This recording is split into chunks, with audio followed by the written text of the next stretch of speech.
up, y'all? So I just got out the shower.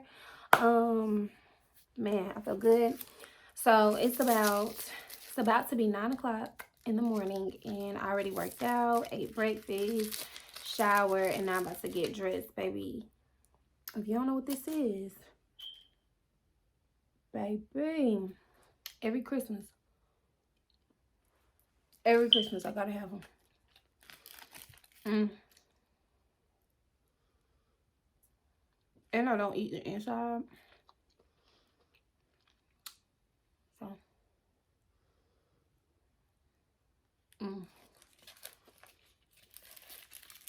so good. But I just been having one a day. I'm about to do my makeup. If y'all see me looking right here, it's a mirror. So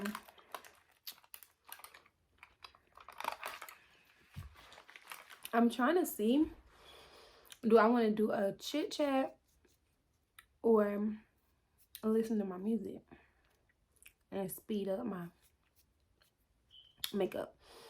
But I think I want to do a chit chat. So one of the questions that I got when I was telling my Instagram to ask me questions for my YouTube, one of them was like from social work to entrepreneurship. And y'all, I did a whole video on it right here on the sofa. I did a whole video, and then I needed storage in my phone, so I was just deleting stuff because I never edited it yet because I was waiting. Child, why I deleted the video? I really need my eyebrows done, but I like to let my eyebrows grow. I get in these funks where I just be like, nobody touching my eyebrows.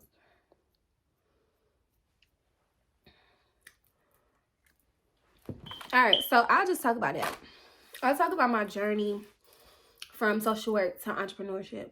I first want to say, though, disclaimer, I'm using all the wrong makeup products. I really need to go to the store and get some makeup. But I first want to say,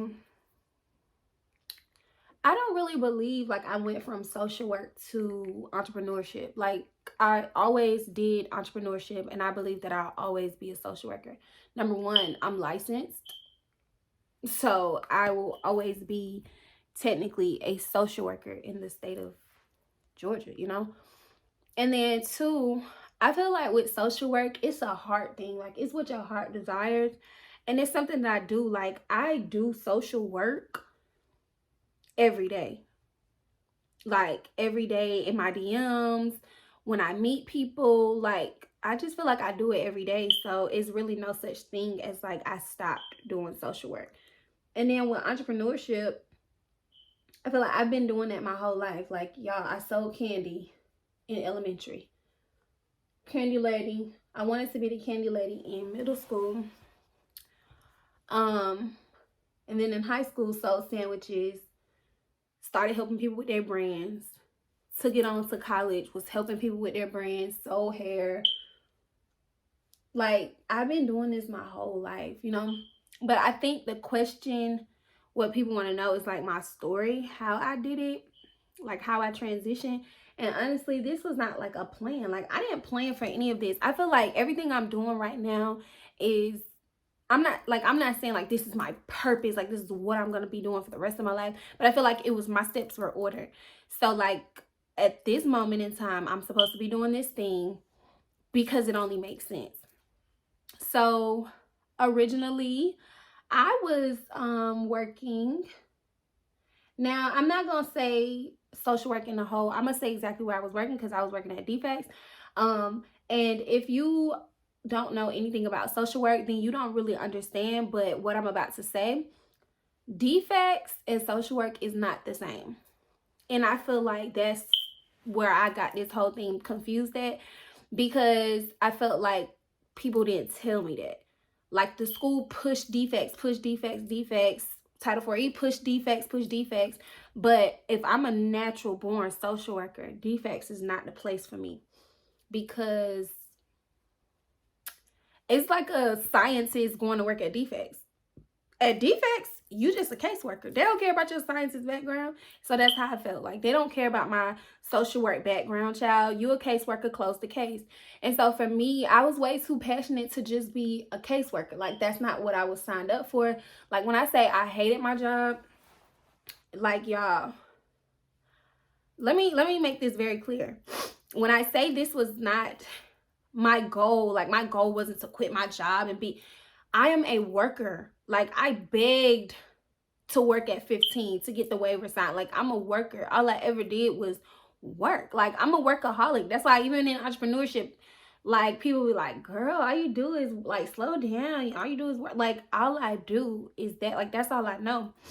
And so this wasn't my plan, but I hated my job. And you know I hated my job when I quit my job, because that's not like me. And so I literally would just cry every day, y'all. Like when I say cry, I mean cry. It got to a point where it was like that bad. Like, I wanted out. I wanted out so bad. I didn't care. Like, I just wanted out. And so I would talk to, like, my grandma. I would talk to my mother-in-law. I would talk to my fiance at the time, my friends. Like, I'm like, y'all, I can't do it. Like, I really can't do it. I'm trying. I want to get another job. And the crazy part is, I really would have gotten another job. But it all sounded good. Like, I was salary, like, what was my salary? I was basically right out of school making 20, I'm like 20, I was probably like 21 years old, making basically $40,000, benefits, all of this stuff, you know, a consistent check. So it sounds good, you know? So, and I'm forever grateful for the opportunity to be blessed, because some people graduate and don't even have a job. And I had my job months before graduating, you know? So grateful as I am, I couldn't do it. Like, it was just like I really couldn't do it anymore. And I was having conversations with my grandma, because I knew my grandma would not be okay with me quitting my job. Even though I didn't live with her at the time, I just felt like this was the one time in my life where I wanted her to tell me what to do. And it was like, she wasn't really telling me nothing, but I was kind of just telling her every day, like, I hate my job. I was telling my aunt, who I was staying with at the time, like, I hate my job. I was telling my fiance, I was telling my mother-in-law, and everybody kind of just gave me like the same thing, like, you know, it was no like quit. And one day I just got so fed up, and I was like, I'm not about to do this. Like, I don't want to. And then I was about to get married. I was like, I don't want to go into my marriage like that. When I say I'm drained, I hate this place. Like, I hate this place with a passion. And so I told my fiance that. I remember I had a conversation with my mother-in-law. She was just like, do what you gotta do, you know? Like, do what you gotta do. And of course, I easily would have got another job. Like, that's what I'm trying to tell y'all. But I was in the middle. We just had started the pandemic. I quit my job right before my wedding. So I got married July the 1st. I literally quit like May 20 something. Like, it was over with. I wanted out. I was not about to walk in my marriage with that job. My marriage would not be the way it is if I walked in my marriage, because I just was always mad. Like, no, just wasn't gonna do it. So I remember my husband was like, quit. Mind you, this wasn't a like, oh, he got the bread, like, no. Like, we had just purchased a home. This was my thing, you know what I'm saying? Like, all off of me. So when he said just quit, it wasn't like a, oh, I feel comfortable because my husband, or, you know, because my fiance got it. My fiance, no, it was a faith thing, because technically I didn't have the we didn't have the funds for me to quit. But when I say I hated it that much, I hated it. And I would pray every day, and I was just like, God, I'm ready to go. Like, if you tell me to go, I'm gone. And I remember I prayed one night, and literally the next morning I woke up. It was so bad that I put in my notice effective immediately. Like, I was like, immediately. And one day I'll go in like detail with like the stories of like the cases I had and what I was battling with. Like, I'm trying to fight for this, they trying to fight for that. Like, I'll go more in detail, but yeah, so it was just that I put effective immediately. When I say I started getting so many phone calls, like, my boss, which I loved my boss, but I mean, it was nothing she could do. It's a system of all of these people against me, like, and she's not even there anymore. Like, that's what I mean. So yeah, my boss called me, her boss called me, her boss's boss, like our CD, which is like the county director, called me. Like, everybody was just like, is there something we can do? They was in the middle of a pandemic. And I was just like, it's not y'all. Like, it's not y'all as people. It's y'all title. Like, it's the job. It's what y'all do. Like, I cannot be a part of it. Like, it's a no for me. I'm sorry. And so literally that's what I did, and I quit. And when I say I was so happy that day, like, they was like, bring your back. I will, baby. I was so happy. And I already was good with money anyway. Like, I'm great with money. So I had money in my savings. Like, I had money. And then we were about to purchase a home. So we had the money for our closing, or what we expected to be our closing, which our closing ended up being less than that. So we ended up having money to bring into our home. Like, it was a whole lot. God just kind of blessed, not kind of, God big blessed my whole situation, because that's why I feel like it was just so ordained. And then immediately my household just began to be blessed and blessed and blessed out of our obedience. Like, we were having so many sacrifices. It was crazy. Like, yeah, the world knows us for sacrificing sex or obeying God to remove sex, but it was so much more than that. Like, our whole house journey was a situation in itself, like a whole God situation. So yeah, it was just so much more than what people, it's so much more than that. But ultimately, y'all, that's what it was. Like, I just couldn't do it anymore. It got to a point where the job was just really changing me, like changing who I was. I was just there for a check. And I'm not saying that you can't work a job and be there for a check, because you can. I can't. Especially not at that moment in my life, I couldn't. And especially the type of job that I had, I could not. Like, no. Like, I work youth. That's my baby. Like, these are my babies. And this is something that I'm fighting so hard for. And I'm allowing the system to make me just not. Like, it was to the point where I don't care what y'all do. I don't care what happens to the case. I don't care. Like, as sad as this sounds, like, I don't even care what happens to the kid.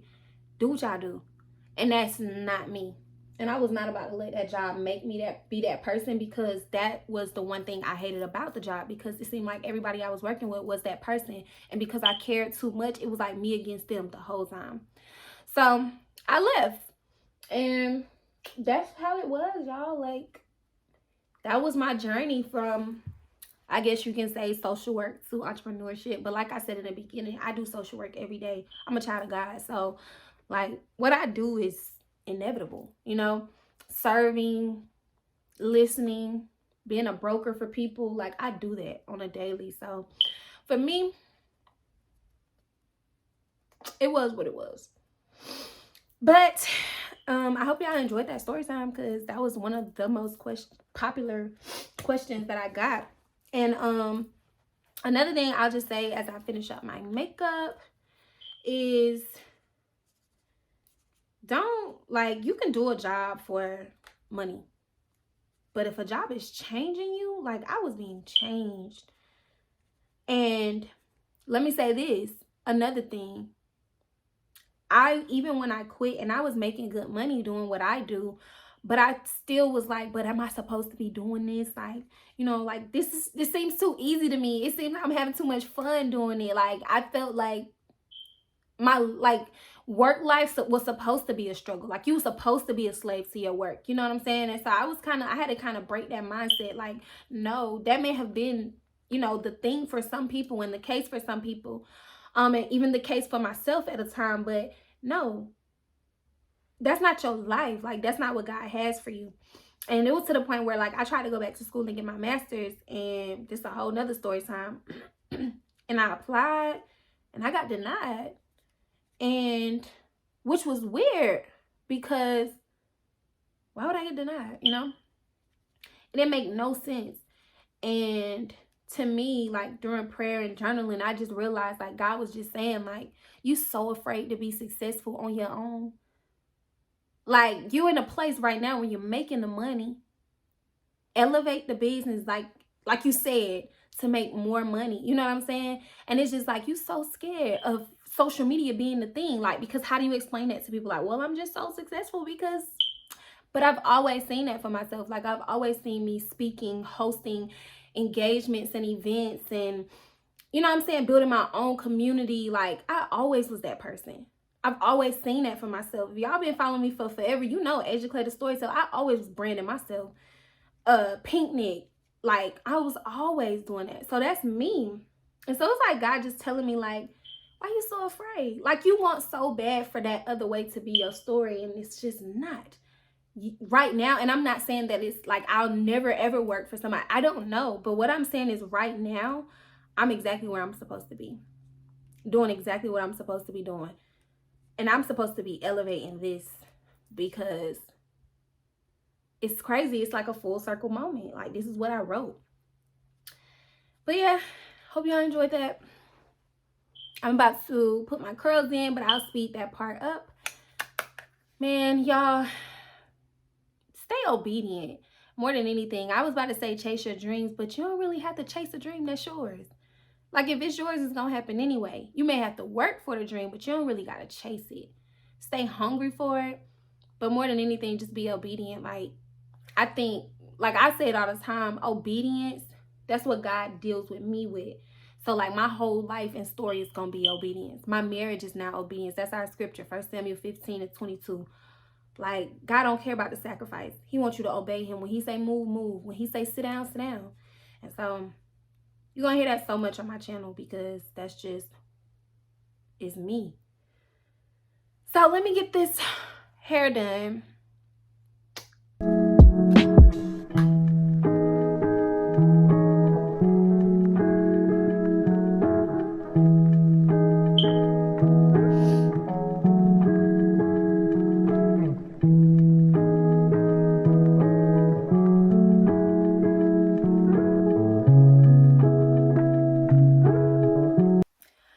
Y'all, so I am done. I did finish editing. I was on Instagram and I finished my curls, went live, and child, they sorted out. But I hope you guys enjoyed this video. Thank you guys so much for watching and listening to me. I am dressed. Me and Chop are about to go. We have errands to run. Say hey, Chop. So thank you guys so much. Don't forget to like, comment, subscribe, and turn that post notification bell on because we'll be back. Bye.